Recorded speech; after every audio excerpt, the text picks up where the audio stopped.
How you going, Random Stranger? We have another episode of Land of the Lustrous to react to. But before jumping into episode 4, I just wanted to give a shout out to all of you who have been leaving comments down below and giving me some really cool insights into the story of Houseki no Kuni. Like things I would never have picked up on first watch. It seems like a lot of you have read the manga. Again, mangas are not something that I have any clue about. So you've all definitely piqued my interest into checking those out once I finish this series. So yeah, I'm really grateful to have stumbled upon this fandom. I didn't really know what to expect, but you guys seem like a really smart bunch, and it's obvious how much you love this show. So please keep those comments coming, and even if you don't, I'm just glad that you're watching along.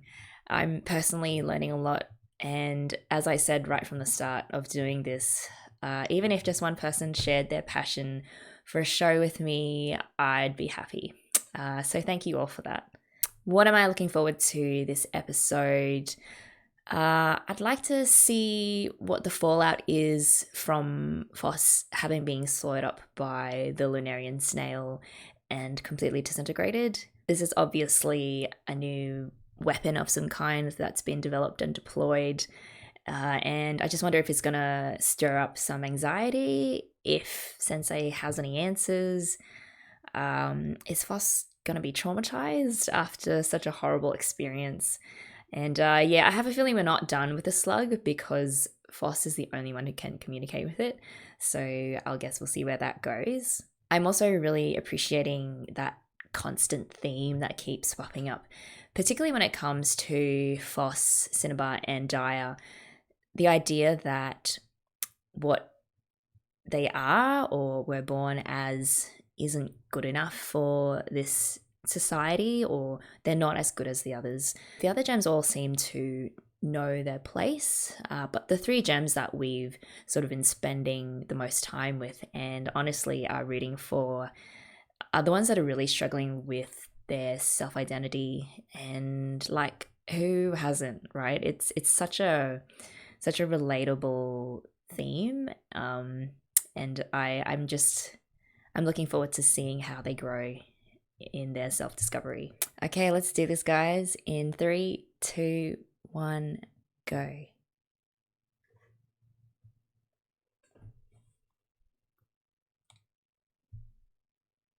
Starting with the Lunarians.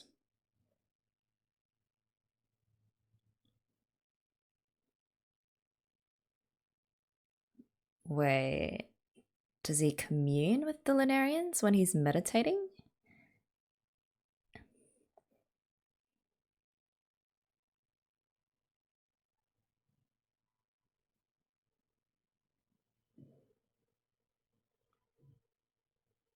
Oh, he's gonna evaporate him.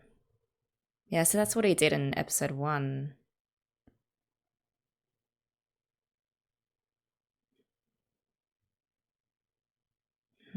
The sea where the gems came from.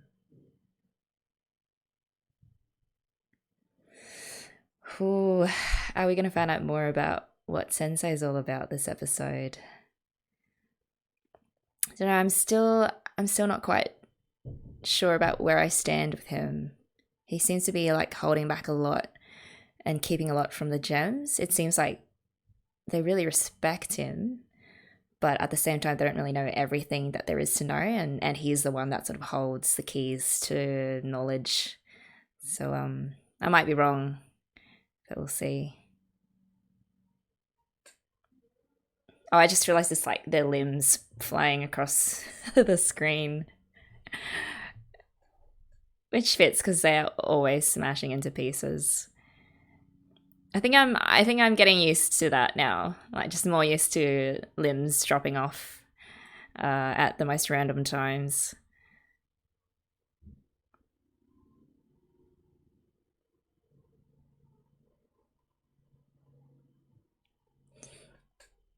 Oh, Cinema, sorry guys. I tried not to comment when she came up, but I just love her so much.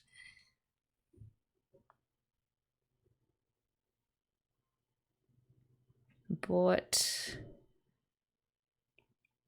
so I guess we've met most of the gems Oh no, there's like 28 of them, so maybe not.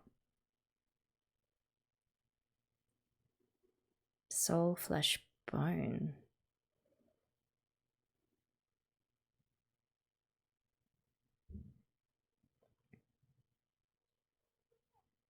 That is a beautiful view though, so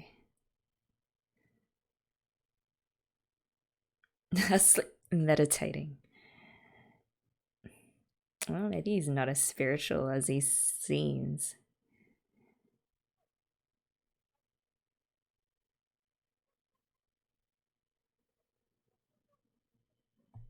Oh, because she didn't want to lose her arm. Oh, Bort. What's with the head pats? I wonder if Bort is his favorite.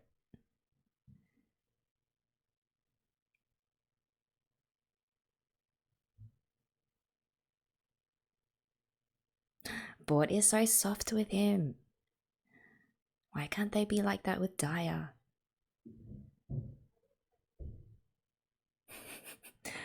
Oh, fuss. Back to their dumbass ways. Oh, they're actually hanging out with the slug that devoured her. Guess that's all behind them now.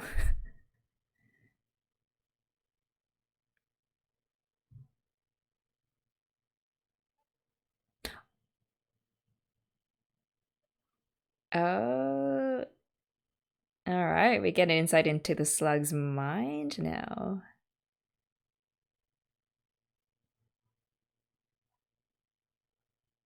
Oh, so the slug isn't with the Lunarians. It's a victim. Well, I guess they have that in common.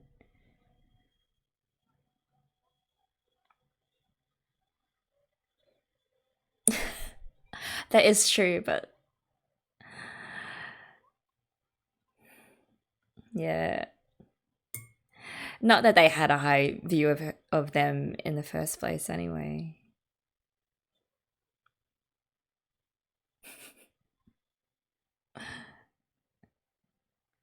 Mm. Dire. But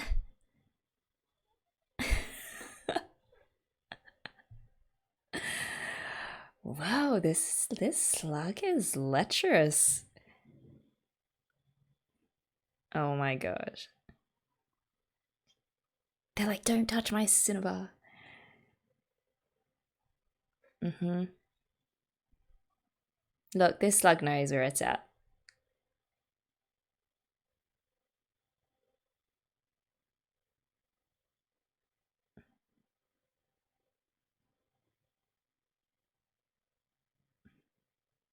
Hey, third time lucky. Next time it'll be Foss who's saving Cinnabar.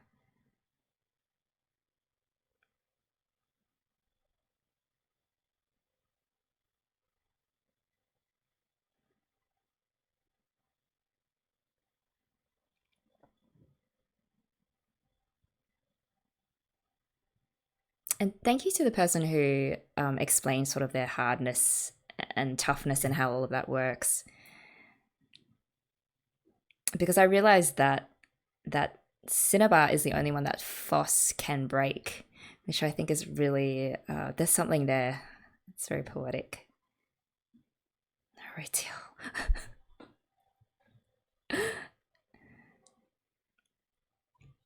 Just always just itching to cut something or someone up.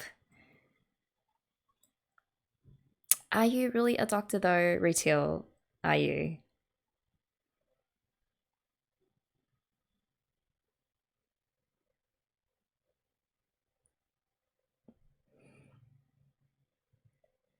They're not here to save you. Oh no. Ah, this slug. Jade. Oh. Hmm. He's being very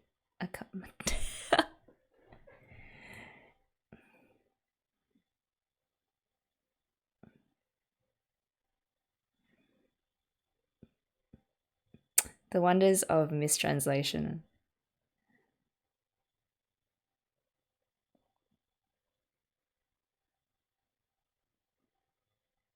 Hmm.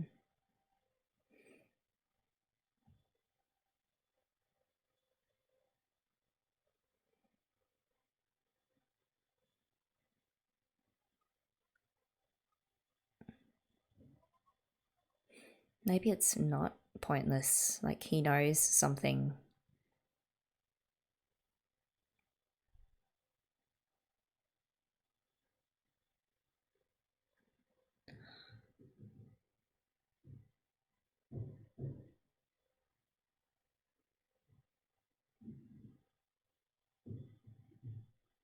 Oh man.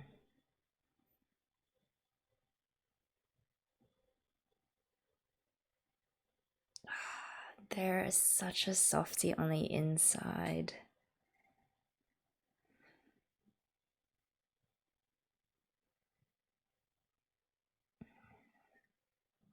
Yeah, it's better to be out at night than having to be locked away all the time. We are too complex to be satisfied with simply living. Wow.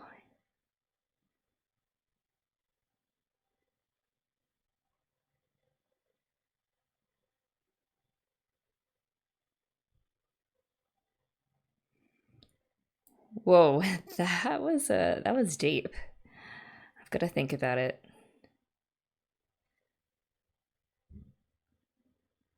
I mean, what is living? Is it just living, or are you really living? Sorry, I don't know if that made sense. I'm sure you get me.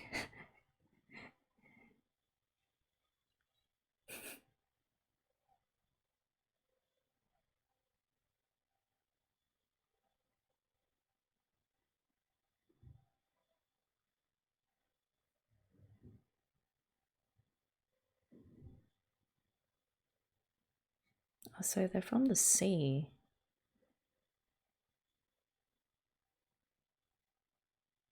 Hey, going back to their roots.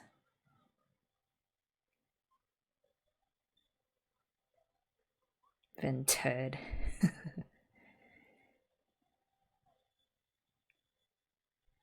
Off limits. Why is it? Who said it's off limits? Sensei? The plot thickens. Art retails a 6. Okay, it's lower than I expected. But I guess they're the one that glues everyone else back together again, so they're useful in that way.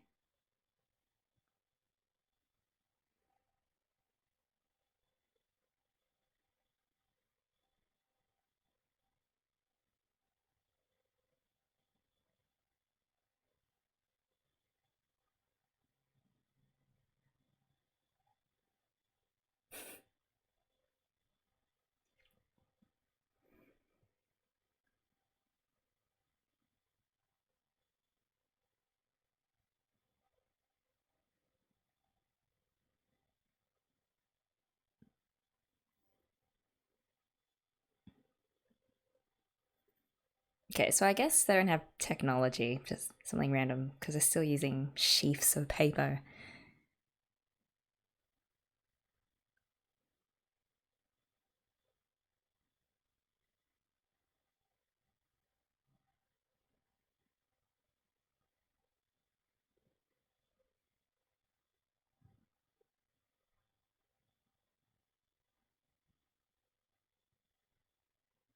Mm.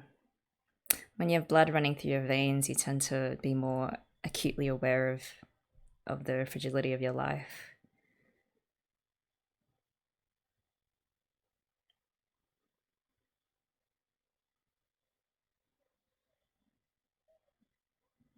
Red barrel.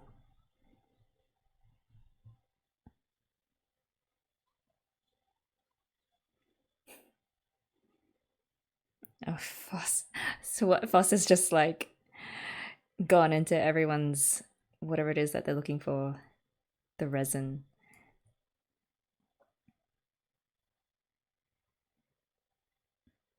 Ask for forgiveness, not permission. Ah, so it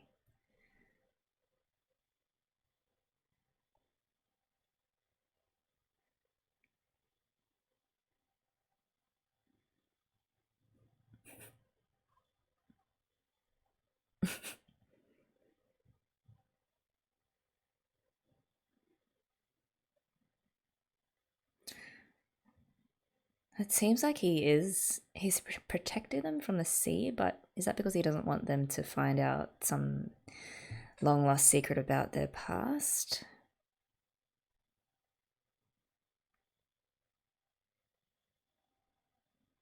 Yeah, and maybe that the sea holds the secret to Cinnabar's situation as well.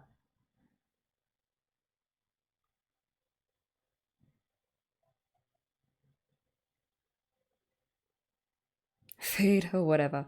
That they don't eat. Of course. I mean, why would they need to?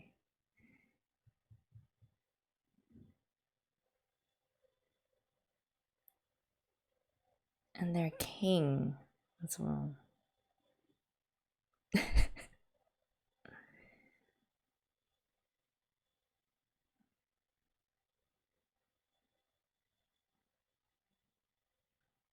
In a sense.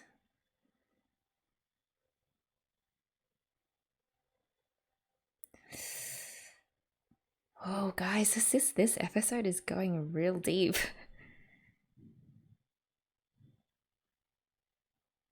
I mean, everyone has their own ideas of death and stuff. Hmm.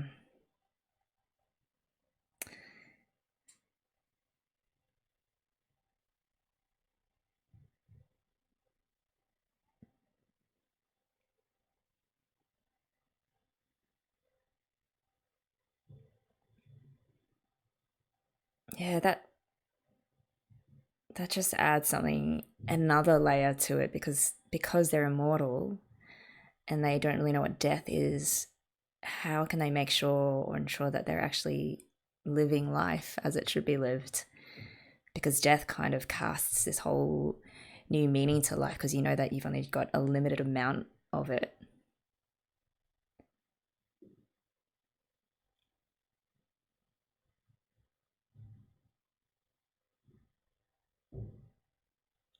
Oh, they have a new friend. All right, all that swallowing stuff in the past, not important.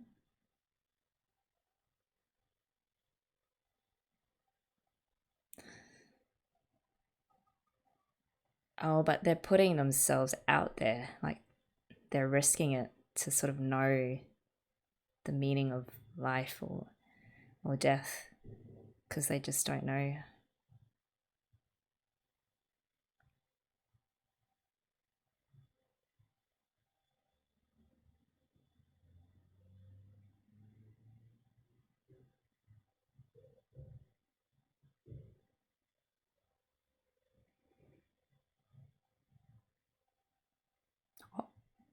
The slug?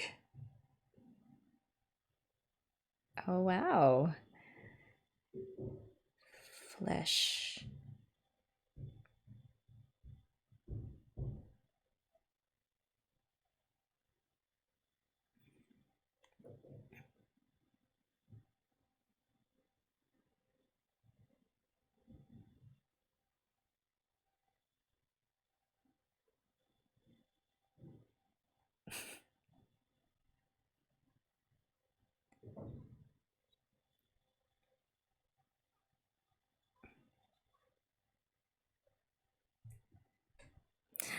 There are many layers.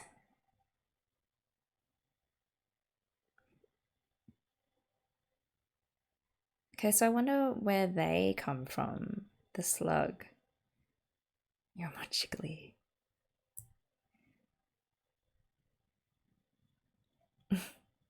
Ugh, fleshy.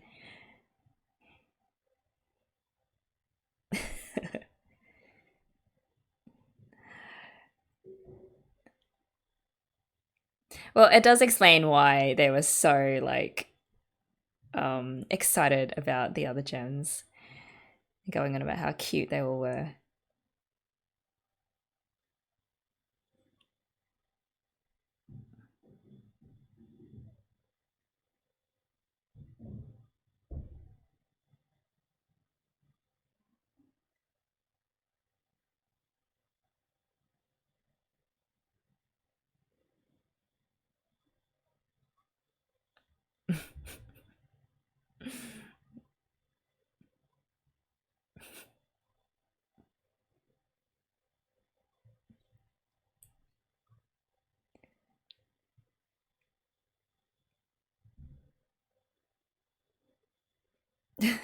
It's so weird having Sensei being referred to as a hunk.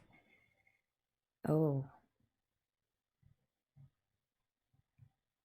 Oh, so this is post humanity.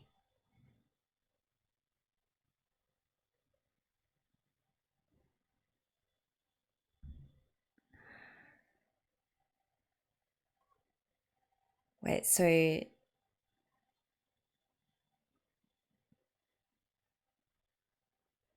whoa.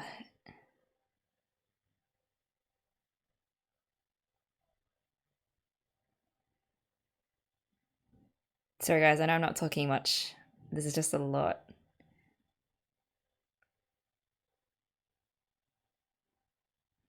Okay, so they're flesh. Then whose soul? Maybe the gems are the soul because they're immortal?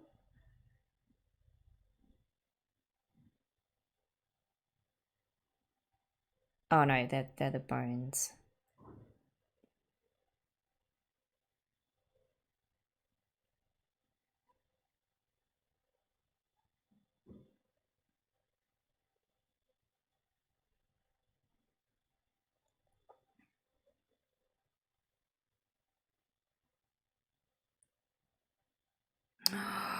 The Lunarians. What?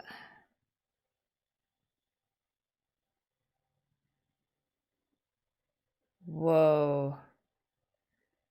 So they're gonna bring together all three elements, and that's why the Lunarians hunt the flesh, the slugs people, and the gems.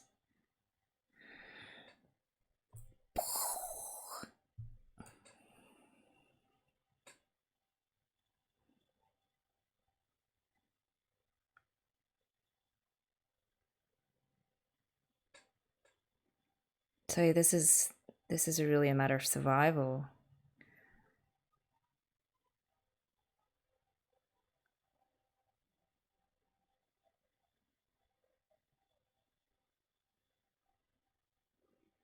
That sounds very human, actually. Yeah, yeah.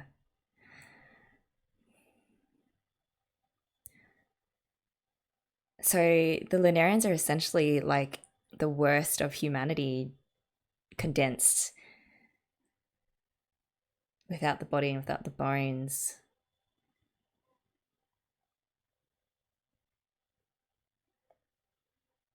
Dire.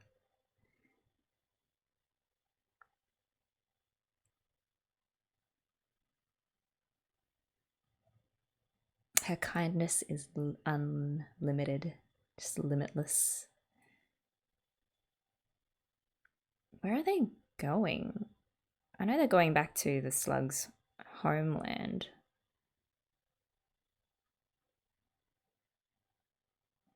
Oh, I don't think that's a good idea, Foss.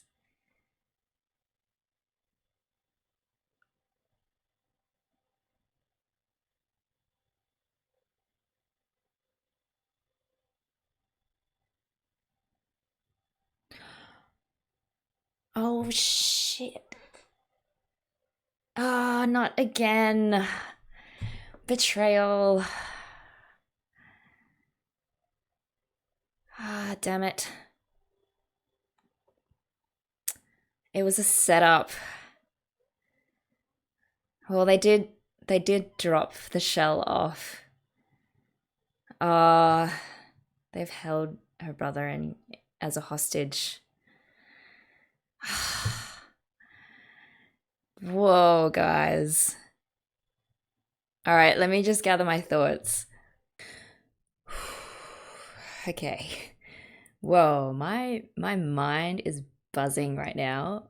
This episode really went deep into the philosophy underpinning this world, but at the same time, it interrogates some really tough questions around life and death, like that age-old question: can you really know what living is like if you never die. So if you have no concept of life ending, you maybe don't have quite the same appreciation for the good things in life. So if you know that something will inevitably be taken away from you, you make that much more effort to appreciate it and to really get the most out of it. It's sort of like when people have, for example, near death experiences, and it just shocks them into realizing that life is finite, and their eyes just kind of get opened to all of these things that they've been taking granted or taking for granted. And I think Foss is really starting to ask these questions. But damn it, she is once again shattered into a million pieces. I don't know how many times in this show that's going to happen. So yeah, betrayal by snail. That's tough.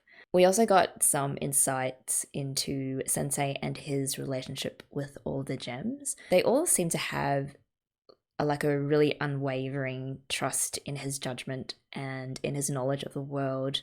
Like even Bort was just so meek in front of him, and that's something that I never imagined I would see. I do wonder though, even though it seems like he's got their best interests at heart, whether he maybe doesn't want them finding out about their origins and how they're actually one element of the three, like the bone, flesh, and soul, because he's like preventing them from rejoining the other elements and I guess in a way reviving the human race. I don't know. I've got to sort my thoughts out on this, but yeah, on that bone, flesh, and soul thing, whoa, like that was crazy, and I love how it all fits together. So like, crazy theory, maybe the Lunarians are actually the good guys because they are trying to reunite with the other two, like the gems who are the bones, and they were the admirables who are the flesh. So they're trying to reunite with these others in order to maybe restore the human race. And Sensei maybe is possibly like the last remaining human and has or is fearful of what could happen if the humans come back, because he knows firsthand how messed up we can be. And so he's doing everything in his power to stop that from happening. Yeah, that's pretty crazy. Like, but then again, I don't know, like, is reviving the human race a good thing? Like, as a human, I feel like I should be saying yes. That would be good, because it is true that there is a lot of good in humanity as well. I would like to think that there is. Yeah, I don't know. That's a lot to absorb, and I'm sure I'll be like up at night just thinking about it. It is all starting to come together though, and I'm definitely eager to unwrap more of this fascinating story. So thank you again for coming along on this journey with me, and I will see you guys in the next episode.